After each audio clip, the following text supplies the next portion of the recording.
इसमें स्वागत है। आज स्टार्ट कर रहे हैं मैथ में 10वीं कक्षा के मैथ में ब्रीथ। ब्रीथ मतलब इसका इंग्लिश होता है सर्किल। ठीक है, चैप्टर नंबर 10 ब्रीथ, उसको आज हम पढ़ेंगे। स्टार्ट करते हैं।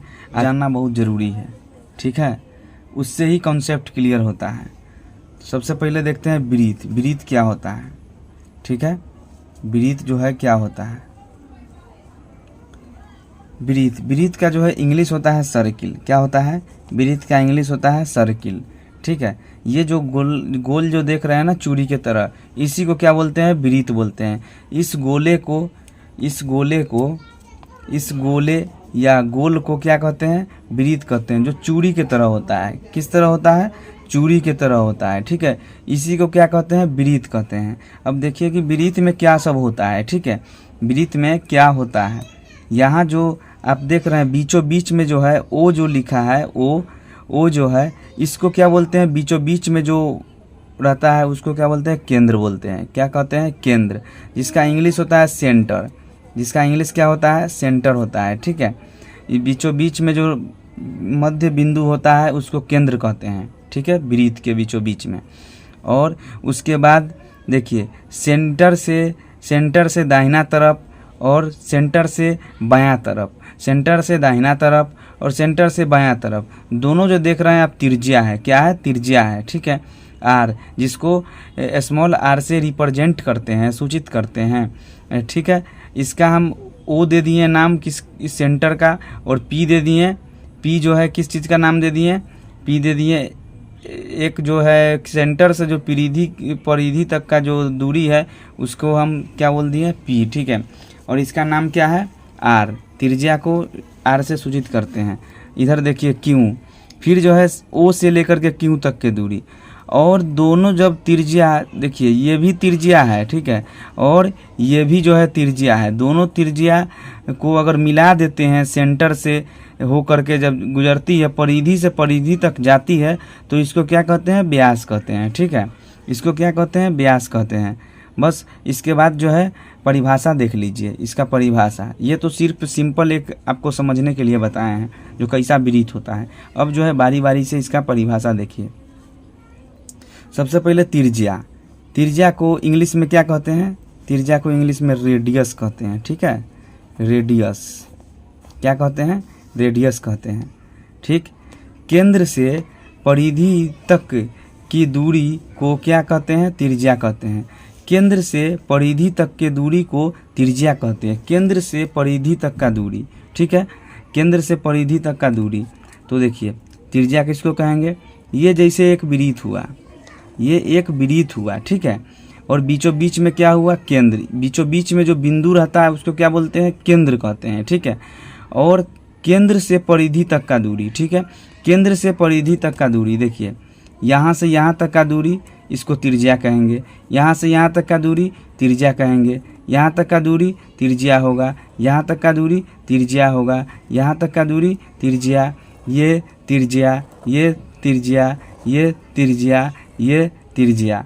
ठीक है, ये सब जो देख रहे हैं ना आप, केंद्र से परिधि तक को जो तक की जो दूरी है, केंद्र से लेकर के परिधि तक का जो दूरी है, ये सब क्या है, त्रिज्या है। ठीक है, ये बीचों बीच वाले बिंदु को क्या कहते हैं, बीचों बीच वाले जो बिंदु है उसको क्या कहते हैं, केंद्र कहते हैं। ठीक है, केंद्र कहते हैं। और जो ये सब जो देख रहे हैं, ये सब जितना जो है, जो इसको त्रिज्या कहते हैं। क्या कहते हैं, ये जो रेखा है, इस रेखा को जो केंद्र से लेकर के परिधि तक मिलाता है उसको त्रिज्या कहते हैं। ठीक है, समझ गए त्रिज्या किसको कहते हैं।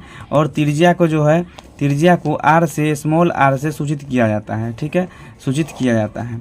उसके बाद देखिए व्यास और त्रिज्या का जो है एक और अच्छा फोटो बना लीजिए। ठीक है, ऐसे करके, ये तो आपको समझाने के लिए दिए हैं, और ऐसे भी आप समझ सकते हैं। ठीक है, इसको क्या कहते हैं, त्रिज्या कहते हैं। क्या कहते हैं, त्रिज्या। बस ठीक है, समझना है, समझ में नहीं आए तो कमेंट कीजिएगा ज़रूर। ठीक है, वीडियो अच्छा लगे तो लाइक सब्सक्राइब ज़रूर कीजिएगा। और उसके बाद देखिए व्यास। व्यास किसको कहेंगे, व्यास का जो इंग्लिश होता है ना, व्यास का इंग्लिश होता है डायमीटर। क्या होता है, डायमीटर। वह रेखा जो परिधि से परिधि को मिलाती है, परिधि से परिधि को मिलाती है, परंतु केंद्र से होकर जाती है उसे क्या कहते हैं, व्यास कहते हैं। देखिए वह रेखा जो परिधि से परिधि तक को मिलाएगी। तो कैसे समझेंगे, ये तो परिभाषा देने से कुछ समझ में नहीं आता है, इसको हम डायग्राम से बताते हैं, फिगर से बताते हैं, ठीक है। देखिए ये जो हो गया एक वृत्त बना लिए, वृत्त के अंदर में क्या कहता है कि वह रेखा जो परिधि से परिधि को मिलाती है। ये जो देख रहे हैं ना, ये जो मतलब गोल जो रेखा है इसको क्या कहते हैं, इसी को परिधि कहते हैं। क्या कहते हैं, इसी को जो है परिधि कहते हैं, ठीक है। परिधि से परिधि को मिलाती है, केंद्र से होकर जाती है, परिधि से परिधि को मिलाएगी और केंद्र से होकर के जाएगी। देखिए परिधि से परिधि को मिला दिया और केंद्र से होकर के चला गया, इसी को क्या कहते हैं, व्यास कहते हैं। इसी को क्या कहते हैं, इसको व्यास कहते हैं, जो स्मॉल डी से सूचित करते हैं। व्यास को किससे सूचित करते हैं, स्मॉल डी से सूचित करते हैं, ठीक है। व्यास को स्मॉल डी से सूचित किया जाता है, ठीक। और अब देखिए व्यास और त्रिज्या में क्या संबंध है, व्यास और त्रिज्या में संबंध क्या है। व्यास को स्मॉल डी से सूचित करते हैं, त्रिज्या को स्मॉल आर से सूचित करते हैं। तो डी बराबर क्या हो जाएगा, 2r हो जाएगा। 2r का मतलब क्या हुआ, व्यास बराबर 2 त्रिज्या, व्यास बराबर 2 इंटू त्रिज्या, ठीक है। मतलब कि व्यास जो है ना त्रिज्या के 2 गुना है, व्यास जो है त्रिज्या के कितना है, 2 गुना है। व्यास जो है त्रिज्या के कितना है, 2 गुना है, ठीक है। और देखिए व्यास त्रिज्या के 2 गुना हो गया, कैसे, तो इस फिगर से आप समझ सकते हैं। देखिए इस फिगर से जो है आप समझ सकते हैं, इस तरफ वाला भी क्या है, आर है, ठीक। और इस तरफ वाला भी क्या है, आर है ना, आर। और दोनों आर को जब हम जोड़ देंगे तो क्या हो जाएगा, 2r ना हो जाएगा, होगा कि नहीं होगा। एगो आर कितना हो गया, 2r। यही जो है इसका संबंध है, इसी का संबंध यही है, जो डी बराबर मतलब व्यास बराबर 2 गो त्रिज्या और व्यास के संबंध जानते हैं, त्रिज्या और व्यास के संबंध जानते हैं, ठीक है। देखिए त्रिज्या और व्यास का संबंध, तो डी बराबर क्या हो जाएगा, 2r। हम जानते हैं कि डी बराबर क्या है, 2r है। डी बराबर मतलब कि व्यास बराबर 2 त्रिज्या, ठीक है।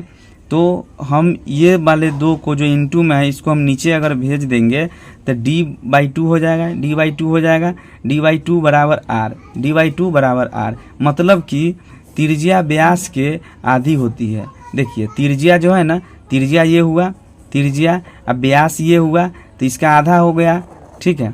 इसका आधा हो गया ना, d/2 का मतलब क्या हुआ, आधा हुआ, हाफ हुआ, इसका आधा हो गया, ठीक है। तो यही जो है त्रिज्या और व्यास का संबंध है। और उसके बाद देखिए वृत्ति क्यों कहते हैं इसको, जो चूड़ी के तरह जो होता है इसको, जैसे ये जो हुआ इसको हम वृत्त क्यों कहेंगे, दूसरा चीज़ क्यों नहीं कहेंगे, वृत्त क्यों कहते हैं। देखिए वृत्त इसलिए कहते हैं कि इसका जो जितना त्रिज्या होता है ना, जितना जो त्रिज्या जो आप देख रहे हैं, जितना त्रिज्या जो देख रहे हैं सब जो है बराबर होता है। क्या होता है, सबका वैल्यू जो है सेम होता है, सबका मान सेम होता है, ठीक है। सब अगर ये एगो रहेगा 5 सेंटीमीटर ना, तो सारा रहेगा 5 सेंटीमीटर, ठीक है। इसका अर्थात इसका मतलब क्या हुआ कि केंद्र से जो है ना परिधि तक की, केंद्र से परिधि तक की दूरी मतलब त्रिज्या जो है एक वृत्त में, क्योंकि देखिए क्योंकि त्रिज्या जितनी भी होती है ना सभी बराबर होती है। क्या होता है, सभी बराबर होता है। एगो वृत्त में जितना त्रिज्या होगा ना सब बराबरे होगा, ठीक है। अब देखिए जीवा किसको कहते हैं, त्रिज्या और व्यास का संबंध जान लिए, वृत्त ही क्यों कहते हैं ये देख लिए, जीवा देख ली। अब जो है जीवा देखते हैं, ठीक है।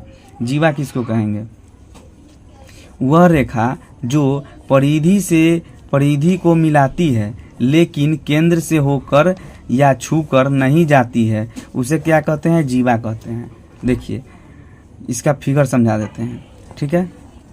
देखिए कहने का मतलब है कि जीवा किसको कहेंगे, वह रेखा जो परिधि से, देखिए परिधि से परिधि, बीच में तो क्या हो गया, सेंटर हो गया, बीच में क्या हो गया, सेंटर हो गया, ठीक है। बीच में क्या हुआ, सेंटर, और परिधि से परिधि तक जाएगी। देखिए परिधि से परिधि तक गया, इधर जो है परिधि से परिधि तक गया, ठीक है। ये क्या हो गया, इसी को क्या बोलते हैं, त्रिज्या, इसी को क्या बोलते हैं, जीवा बोलते हैं। क्या, जीवा, क्या बोलते हैं इसको, जीवा बोलते हैं, जीवा। इसका कहने का मतलब हुआ कि केंद्र से जो है ना, केंद्र को टच नहीं करेगा, जाएगा परिधि से परिधि तक जाएगा, परिधि से परिधि तक देखिए गया। इसको क्या बोलते हैं, इस जो गोल जो लाइनिंग है इसको क्या बोलते हैं, रेखा को परिधि बोलते हैं। क्या बोलते हैं, परिधि। ठीक है, देखिए परिधि, इस तरफ परिधि और इस तरफ परिधि। इसको याद जरूर कर लीजिए, ठीक है। ये जो फार्मूला है इसको याद जरूर कर लीजिए। वृत्त का क्षेत्रफल, वृत्त का क्षेत्रफल बराबर क्या होता है, पाई आर स्क्वायर। इसको याद कर लीजिएगा। वृत्त का परिधि बराबर 2 पाई आर। क्यों बोल रहे हैं याद करने के लिए, क्योंकि जो है आगे जो है बहुत इसका उपयोग होता है, ठीक है, इसीलिए याद कर लीजिएगा। नोट देखिए, पाई का मान हमेशा 22/7 का प्रयोग करना है हमको क्वेश्चन में। प्रश्न में बोलेगा तभी 3.14 का प्रयोग करना है, नहीं तो सिर्फ 22/7 का ही प्रयोग करेंगे जब पाई का मान रखना होगा तब। अब देखिए, अब तो ये समझ गए, ठीक है। अब स्पर्श रेखा किसको कहेंगे, स्पर्श रेखा, ठीक। ये हुआ स्पर्श रेखा। वह रेखा, देखिए स्पर्श रेखा किसको कहते हैं, वह रेखा जो वृत्त की किसी एक बिंदु को छूकर चली जाए स्पर्श रेखा कहलाती है, ठीक है। देखिए इसका फिगर कैसा होगा, ये जो है ना, ये हो गया वृत्त, ठीक है। यहाँ जो है मान लीजिए यहाँ से एक जो है गया, ये क्या हो गया, यही जो है स्पर्श रेखा हो गया। गौर से देखिए इसमें कितना बिंदु है, एक बिंदु पे ही टच किया है, एक बिंदु पे ही टच किया है। इसका कहने का मतलब वह रेखा जो वृत्त की किसी एक बिंदु को छूकर, देखिए एक बिंदु को ये रेखा गया, ठीक है, इसी को क्या बोलते हैं, स्पर्श रेखा बोलते हैं। इसको क्या कहते हैं, स्पर्श रेखा कहते हैं, ठीक है। और इसको क्या कहते हैं, स्पर्श बिंदु कहते हैं। इसको क्या कहते हैं, स्पर्श बिंदु, ठीक है। ये रेखा जो है ना, वृत्त को सिर्फ जो है एक पॉइंट पे, मतलब कि एक बिंदु पे छूकर गया है, इसीलिए इसको स्पर्श रेखा कहते हैं। वृत्त का स्पर्श रेखा इसी को कहते हैं, ठीक है। जैसे मान लीजिए कि इधर से भी हम दे दिए, ठीक है, इधर से दे दिए, ये भी एक स्पर्श रेखा ही हुआ।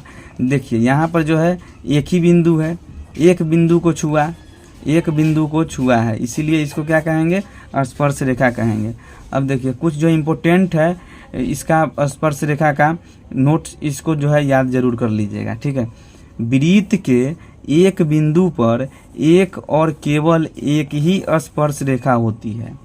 गौर से देखिए इस फिगर में जो अभी डायग्राम जो बनाए हैं, इसमें देखिए एक वृत्त है, वृत्त पे जो है क्या कहता है कि वृत्त के एक बिंदु पर एक ही और केवल एक ही स्पर्श रेखा होती है, ठीक है। वृत्त के एगो बिंदु हुआ ये, ठीक है। और देखिए रेखा कितना है, एक, यहाँ पर एक बिंदु एक रेखा, यहाँ पर देंगे एक बिंदु एक रेखा, यहाँ पर देंगे एक बिंदु एक रेखा। तो इससे स्पष्ट होता है कि जो वृत्त पे जो है ना, वृत्त पे किन्हीं बिंदु पे, कोई भी बिंदु पे, एक बिंदु पे एक ही स्पर्श रेखा रहेगा। ऐसा नहीं कि एक बिंदु पे दो स्पर्श रेखा हो जाएगा, ठीक है, समझ गए।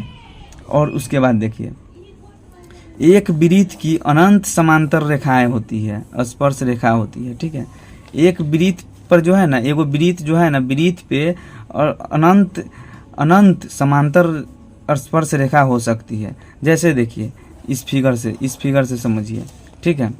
यहाँ जैसे ये हुआ, यहाँ पर एक स्पर्श रेखा बना दिए, यहाँ पर एक स्पर्श रेखा बना दिए, यहाँ पर एक स्पर्श रेखा बना दिए, यहाँ पर एक स्पर्श रेखा बना दिए। इसका कहने का मतलब हुआ कि एगो वृत्त पर जो है ना अनंत स्पर्श रेखा, एक वृत्त की अनंत समांतर स्पर्श रेखा होती है, ठीक है। इसी तरह जो है हम बेसिक को समझ गए, और जो है अब जो अगला जो लेक्चर वीडियो आएगा उसमें हम समझेंगे कि 10.1 में प्रश्नावली 10.1 में जो है जो यूज होगा, जो थ्योरम यूज होगा, जो परिभाषा यूज होगा, सूत्र यूज होगा, उसको हम बताएंगे लेक्चर नंबर 2 में। ये लेक्चर नंबर कौन है, लेक्चर नंबर 1 है, ठीक है। और ये लेक्चर अब जो इसके बाद डालेंगे लेक्चर नंबर 2 डालेंगे, ठीक है। वीडियो को लाइक, सब्सक्राइब, शेयर कीजिएगा, ठीक। धन्यवाद।